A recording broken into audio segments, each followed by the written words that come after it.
Now, don't sass me, because it is the time that we now start the show, Albert.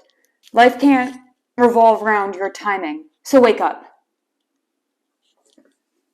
Hi, hello, and welcome back to another episode of a talk show that's so low rent that the host looks like a normal person.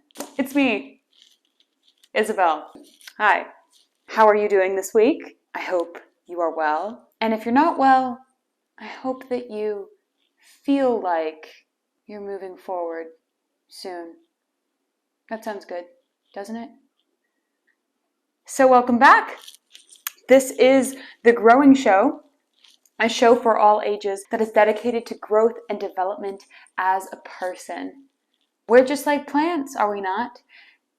Except we're not green. And we can talk. And we wake up on time, normally, Albert. So, it's that time when I sing you our theme song. It's the Grow Show, the What Do You Know Show, the show dedicated to trying our best. Won't you join me and learn from our own lives and share with each other and care for each other and learn to apologize. And it might hurt, but it is worth it at The Growing Show. Welcome back to The Growing Show, everybody. I was really excited for today's episode. Tonight is the opening night of a musical I'm in. I thought that I should probably tell you a bit about my life, don't you think? If we're going to be friends. I'm in a musical, and it's in a barn. I'm from Wisconsin. I don't use my accent on the show, but I do have one. And it is like you would imagine a northern Wisconsin accent to be. For my friends that don't know what that is, it's like a Canadian accent. But in the interest of you not pointing it out, here I am, not using it. That is to say, I'm in a musical in a barn. And the barn has been renovated to become a theater, and it's very, very sweet. And the musicals are pretty high quality for a barn. And I'm in company by Stephen Sondheim. It's very fun. I remember when I first watched this musical, I really love musicals. I was 9, and I had it rented from the library. And when my parents went to bed, I kind of snuck downstairs and got my laptop and put the DVD from the library into the laptop, and I watched it up in my room. And I remember thinking, I think I'm too young for this show. Not because it was inappropriate, but because it's all about marriage. And I still think I'm too young for the show. But it's a really beautiful, beautiful show about relationships. I'm getting ahead of myself. We're going to share a snack. For those of you just joining, welcome. Every week I enjoy sharing a snack. This week's snack is pickles. These are a very divisive snack. You either love them or you hate them, you know? Do you love them or do you hate them? Either way, I'm going to give you some time right now to go and get yourself some pickles if you would like to share this snack. Or you could get something else green. Celery, broccoli, Sour Patch gummies that are green, the rind of a watermelon, a cucumber, which is a pickle, but fresher. Anyway, go do that now. And if you don't want to have a snack today, that's no problem. Here's something to entertain you while you wait.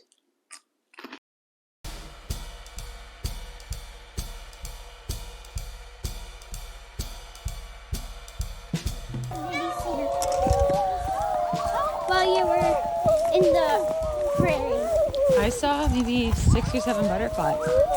That's a lot. They got to go inside it. Walked in the grass. Yeah, it was fun. Did you see bees? We did see bees. Come on, I bet the crunch factor on these is incredible for you, huh? I'm not going to lie to you, the last episode, 2 episodes ago, when I did yogurt, I did get yogurt on my lapel mic. And I'm not sorry. So, this week, because I'm in kind of in a time in my life where I spend 3 hours a day at rehearsal thinking about relationships, because that's what the musical is about, I wanted to share one of my relationships with you. Now, I teach 5th graders right now in summer school. And when I say relationship, my students normally believe that it is a romantic relationship, right?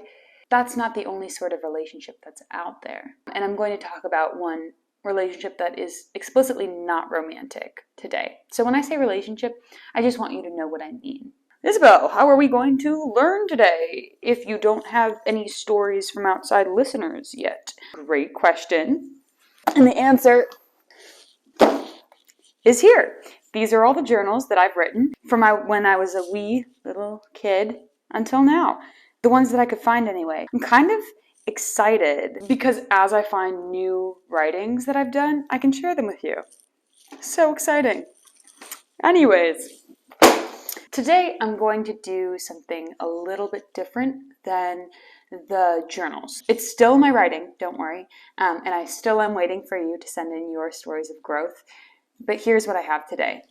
It is a letter that I wrote just last night, actually. Tonight is our opening night, like I said, and in the show, I have a husband. I don't have a husband in real life. I always need to clarify this for my students who are in 5th grade. They have a hard time wrapping their head around that. I don't have a husband. I do have a fake husband, however. And so every day for the last 5 weeks, I've spent 3 hours with my fake husband. His name I will not share with you out of privacy, but he is a very shy person, and I love shy people. I get miles out of shy people. They're the best people, I think. They're so thoughtful normally, and just so fun to get to know. My fake husband did not make eye contact with me for maybe the first week and a half. He would only answer questions if I asked them directly. So I would be like, what's your favorite color? He would be like, I don't know. Blue like everyone else, I guess. That was a really good impression. I'm an actress. And I just cracked up. I just crack up at the things he says. The thing is, my fake husband, who has his own partner, I'm just somebody in a play with him, he has really cared for me and supported me.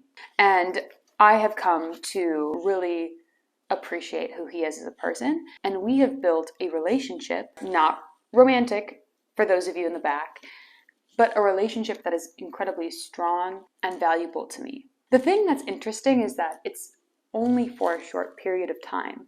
I don't know if you've ever had a relationship where there's a time expiration date, but that doesn't take away from how special it is or the sort of support you get from that person. I'm very comfortable with temporary relationships. That's not all the sort of relationships I have, but I recognize that there's a time for people to come into your life and a time for people to go. And so I wrote this letter to my fake husband last night as a thank you note and kind of a little homage to our short-term friendship, really. And it goes like this. Fake husband, it is so rare to have a social contract like ours. The short length of our time as partners, but the many hours of required physical proximity, where else does that happen? I'm writing to say thank you. You didn't have to laugh at my jokes, hold me up when I'm off balance. You didn't have to let me follow you around like a puppy. You did not need to offer either care nor support, but you did, and I am better for it. You will always be carried in my basket of valuable things. Caring for each other is the most important thing humans can do. I wanted to give you my favorite poem in the world. I have happily sat in the pocket of this poem during our time. Thank you. I need to say it again. Thank you. I've enjoyed your company. Isabel. Here's the poem that is my favorite poem. It's called The Orange by Wendy Cope. Have you read it? Here it is now. The Orange. At lunchtime, I bought a huge orange. The size of it made us all laugh. I peeled it and shared it with Robert and Dave. They got quarters and I got half. And that orange, it made me so happy, as ordinary things often do. Just lately, the shopping, a walk in the park, this is peace and contentment. It's new. The rest of the day was quite easy. I did all my jobs on the list. I enjoyed them and had some time over. I love you. I'm glad I exist. Now, there may be some of you, again, saying, Isabel, that sure sounds romantic. But I challenge you to think of the fact that the culture that a lot of us exist in really places a high value on romantic relationships. Those are seen as like the highest level relationships, right? So when other relationships, again, this is a friendship of mine, when other relationships get as much care and attention as a romantic relationship, they can often be mislabeled, right? I'm sure I have castmates that think I'm in love with my fake husband, but I'm not. And he understands that, and I understand that. And that does not stop the care from existing in our partnership. What I learned from this today is the importance of pouring love and care into the relationships that matter, even if they're short term. I need to be able to know how to let fake husband go. I do not want to hold on to him longer than the time I've been given. This part of my life, this relationship, altered me still though. You know, he's always holding me up. Like, I get off balance a lot. Like, he will make sure that I'm on balance on stage. He makes sure that I have all my set pieces. Just little things, you know, that are common in a partnership. But partnerships can be non-romantic. I don't know if you've ever had that before. I can't recommend it enough. I've grown so much from being able to care for this person, but also from being cared in return. Fake husband does not want anything from me. That's incredible. Just care, just respect. It's wonderful having a fake husband. Very different from having a real husband, I'm sure. I don't know if I'll ever know that, really. But let me know if you know. But this is another thing too. If you have letters you want to send me, do it. Like, if you have things you wrote or things you received that you really learned from, send it in. I would love to hear about it. I think writing letters is a really important way to grow as a human being. I think I'm going to give this to my fake husband tonight for opening night. Or should I give it to him at the end of the show? I don't want him to feel pressure to respond. I'll let you know what I do. Probably. I'm crazy. I'm a loose cannon. Now,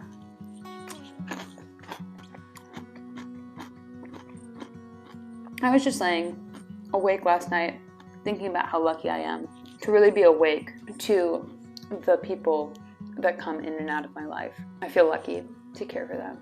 Just like I care for you, birds. It's that time of day when I ask you to send me your stories of growth.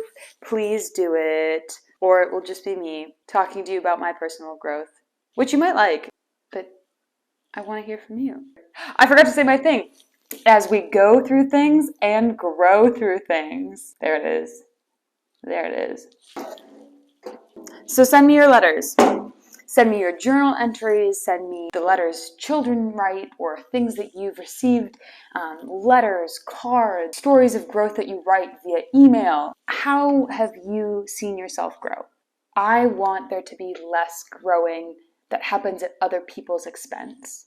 We don't need to make huge mistakes all the time to learn. We can learn from each other. We can learn from the relationships in our lives and the experiences other people have had. Learning from each other and caring for each other. That's what I want to do here. So send me those. I will put them in my handy dandy mailbox. And I need to say where you need to send them to. Send them to thegrowingshow@gmail.com. Please. Can't wait to hear from you. Thanks for coming to another episode of this talk show here today. Can't wait to spend more time with you next week. Have a great week. Be mindful of those relationships in your life that may not be like the big 5 that you're going to get, right? But are just as meaningful and important in the long run of your life. Little waves on the ocean, right? That's what molds the shore. And that's you, my friend. You're the shore. and your friends and acquaintances and loved ones are the waves. Enough of that. I'll see you that next week because I may not know much. This has been The Growing Show.